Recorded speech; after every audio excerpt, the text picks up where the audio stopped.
My name is Kylie. I'm 22 years old, and I used to work the graveyard shift at a 24-hour grocery store just outside a tiny town in Nebraska. This wasn't some big-name store. It was locally owned, dusty, and barely modern. We had flickering lights, ancient registers, and a creepy-ass walk-in freezer that felt more like a meat locker from a horror movie. There were only ever 3 people working the night shift. Me, a quiet guy named Liam who handled the produce, and Greg, the overweight manager who mostly sat in the office watching old football games on a tiny TV. We barely saw each other except during smoke breaks or shift change. One Friday night, around 1:30 a.m., I was restocking canned soup in aisle 4 when I heard something echo from the back, the sound of the freezer door slamming shut. Now the freezer was this huge steel walk-in, big enough to hold a dozen pallets of frozen goods. The door had this heavy industrial latch that would clang loudly when closed. I assumed Liam went in and let it slam behind him, but when I called out his name, there was no answer. I texted him. No reply.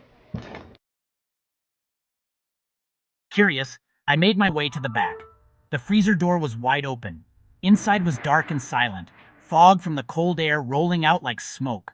I stepped inside, calling Liam's name again. Still, nothing. That's when I noticed something weird. Frost on the floor that looked like footprints. Barefoot ones. No shoes, no socks. Just a trail of frosty toes and heels leading deeper into the back. I should have turned around. I know that now. But instead, I followed them. As I reached the far end, past towers of frozen peas and chicken nuggets, I heard something shuffle to my left. When I turned, nothing. Just stacks of frozen food. But the air suddenly felt wrong, thick, like someone was breathing in there with me. Then I saw it.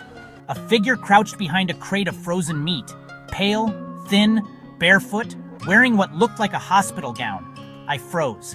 He slowly peeked his head out, and I swear to God, he smiled at me. This crooked, ear-to-ear smile like he hadn't used his face in years. His eyes were wide, yellowed, and completely unblinking. I screamed and ran straight out the freezer, nearly slipping on the frost. I slammed the door shut and ran to Greg's office, screaming my lungs out. He barely looked up. When I explained what I saw, he grunted and said, "You've seen him too, huh?" "Too." Those words hit me like a truck. He leaned back in his chair and said, "That freezer? Been here since before this place was even a grocery store. Some say a guy died in there back when it was a meat processing plant, got locked in during winter, froze to death, and they didn't find him for weeks.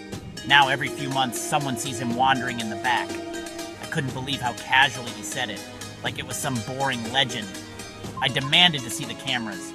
Greg said they hadn't worked in the freezer for years. Interference, he claimed. I didn't finish my shift. I walked out and never came back. A few weeks later, I found out Liam quit too. Apparently, he saw the same barefoot guy in the produce section and had a panic attack so bad they had to call an ambulance. If you ever find yourself working a graveyard shift in some half-dead store in the middle of nowhere, do yourself a favor. Don't follow footprints into the freezer. You might not come back out.